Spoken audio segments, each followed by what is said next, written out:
Hello दोस्तों, मेरी channel zoology club में आप सबका स्वागत करती हूँ।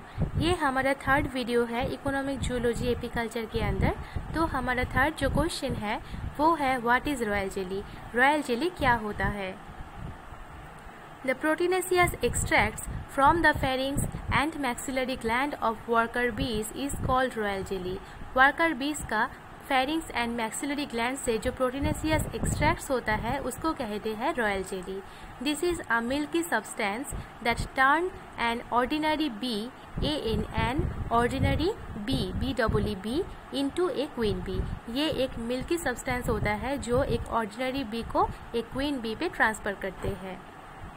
For initial days, royal jelly is the only food given to all young larvae in their nutritional process. जो initial days होता है सब bee को उस टाइम पे royal jelly खिलाया जाता है their nutritional process के लिए. While for the queen larvae, it is the specific food for their whole life period. लेकिन जो queen larvae होता है उसको total life period में सिर्फ royal jelly खिलाया जाते हैं.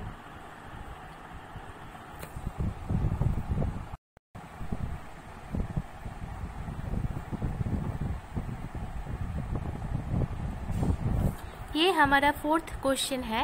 ये है स्वार्मिंग ऑफ हनी बीज, मतलब हनी बीज का जो स्वार्मिंग होता है उसके बारे में अब हम जानेंगे। ये एक बहुत इम्पॉर्टेंट टॉपिक है इस चैप्टर के, तो देख लेते हैं। The process of leaving of the colony by the queen is termed as swarming. ये है LEAVING, लिविंग। तो जिस प्रोसेस से जो क्वीन होता है और जो अदर्स हनी बी होता है वो सब जब कॉलोनी छोड़कर बाहर आ जाता है उसको हम कहेंगे swarming. When the old queen becomes week, जब ओल्ड क्वीन वीक हो जाते हैं, the regulating pheromones of queen become weak, तब क्वीन का जो रेगुलेटिंग फेरोमोन होता है वो भी वीक हो जाते हैं. This form a signal for workers to bring raise new queen larva in the hive. ये एक टाइप ऑफ सिग्नल होता है जो वर्कर हनी बी को दिया जाता है to raise new queen larvae in the colony. क्या हमारा कॉलोनी में एक न्यू क्वीन लार्वी का ज़रूरत है. Then in the hive a worker is given royal jelly. Then उस हाइव पे एक वर्कर को रॉयल जेली खिलाया जाता है and is converted into a queen bee. तब उस वर्कर को एक क्वीन बी पे कन्वर्ट कर दिया जाते हैं और ऑल जो फैसिलिटीज़ होता है क्वीन बी को वो सब कुछ फैसिलिटीज़ ये वर्कर बी को दिया जाते हैं. In a colony sometimes 2 to 3 queens are developed. एक कॉलोनी में कभी कभी 2 to 3 क्वींस डेवलप करते हैं.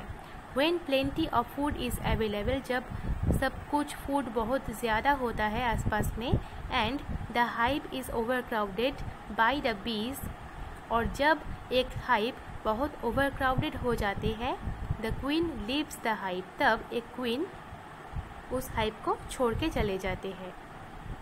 ऑन अ फाइन फोरनून, एक फाइन फोरनून में, with some drones and workers, कुछ ड्रोन्स को लेकर और कुछ वर्कर्स को लेकर, and establishes a new colony at some other places, और कुछ अलग जगह पे जाके एक न्यू कॉलोनी एस्टेब्लिश करते हैं. And this swarming specially occurs during spring season, और this type of swarming naturally spring season पे ही होते हैं. All the bees come out of the hives. They get divided into 2 or 3 colonies. जब सब B उस मेन कॉलोनी को छोड़ के बाहर आ जाते हैं तब वो 2 to 3 कॉलोनी में डिवाइड हो जाते हैं and move in different direction. Queen and drones also follow them. और तब वो डिफरेंट डायरेक्शन में चले जाते हैं और जो क्वीन और ड्रोन होते हैं वो सब वर्कर हनी बी को फॉलो करते हैं. In case the female does not leave the hive, लेकिन इफ़ फीमेल जो हनी बी होता है वो अगर नहीं छोड़ के जाते हैं, और अगर छोड़ के जाते भी हैं लेकिन इफ़ वो वापस आ जाता है उनका हाइव में, there are chances that bee may return back to the hive. तब एक चांस होता है क्या ऑल जो हनी बी है कॉलोनी का वो सब फिर से वापस आ जाता है मेन कॉलोनी पे.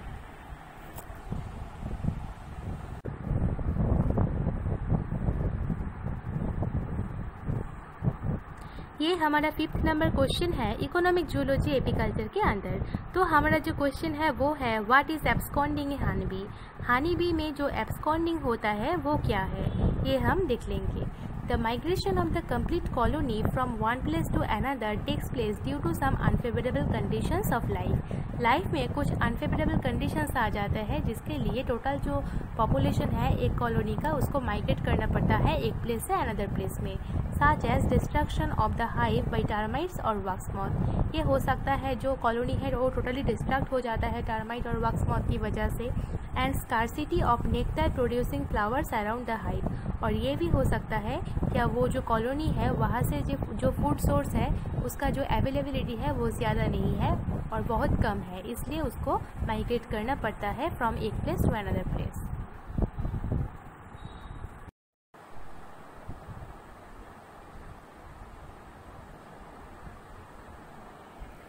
अब हम चले आए हैं हमारा 6 number question, that is what is nuptial flight और marriage flight of honey bees. मतलब मधुमक्खियों पे जो न्यूप्टियल फ्लाइट होता है और जो मैरिज फ्लाइट होता है उसके बारे में अब हम जानेंगे। तो शुरू करते हैं। The most important behaviour exhibited by the queen is its nuptial flight और न्यूप्टियल डांस। दैट मीन्स मधुमक्खियों पे एक बहुत इंपॉर्टेंट बिहेवियर होता है वो है न्यूप्टियल डांस और nuptial flight. The first swarm is lead by the old queen. यहाँ पे जो फर्स्ट स्वार्मिंग होता है उसका लीड करते हैं एक ओल्ड क्वीन ने, but the second one is lead by the 7 days old virgin queen. लेकिन यहाँ पे जो सेकेंड स्वार्मिंग होता है उसका जो लीड करते हैं वो है एक 7 days old virgin queen which is followed by the drones. और ये 7 days ओल्ड वर्जिन क्वीन को बहुत सारे ड्रोन्स फॉलो करते हैं and is called marriage flight. और दिस टाइप ऑफ फ्लाइट को कहा जाता है marriage flight. A queen used to fly for mating with the drones. यहाँ पे जो क्वीन होता है वो मेटिंग के लिए ड्रोन को फॉलो करते हैं और वो ड्रोन क्वीन को फॉलो करते हैं। Mating usually takes place from 1 to 6 times during her characteristics flight called nuptial flight. यहाँ पे जो न्यूप्टियल फ्लाइट होता है यहाँ पे मेटिंग होता है नेचुरली 1 से 6 बार। During nuptial flight many drones follow a queen. Nuptial flight के टाइम पे बहुत सारे ड्रोन एक क्वीन को फॉलो करते हैं। The queen receive spermatophores and stores in the spermatheca. Spermatophore collect करने के बाद और रिसीव करने के बाद क्वीन वो स्पर्माटोफोर्स को स्पर्माथिका पे स्टोर कर रखते हैं। The drone which becomes successful in copulation loses its copulatory apparatus and ultimately die। यहाँ पे जो ड्रोन क्वीन के साथ कॉपुलेशन में सक्सेसफुल होता है, कॉपुलेशन के बाद में वो उसका कॉपुलेटरी जो apparatus होता है उसको खो देते हैं और अल्टीमेटली मर जाते हैं। Along with the queen, died drone DRONE drone falls on the ground. और कॉपुलेशन हो जाने के बाद क्वीन के साथ साथ वो जो ड्राइड ड्रोन है वो भी मिट्टी पे गिर जाते हैं। And the queen reaches the hive. और इसके बाद वो जो क्वीन है वो हाइव पे पहुंच जाते हैं। अगर आपको मेरी वीडियो पसंद आए तो ज़रूर मेरी चैनल को सब्सक्राइब कीजिए और ज़रूर इस वीडियो को लाइक और शेयर कीजिए। धन्यवाद।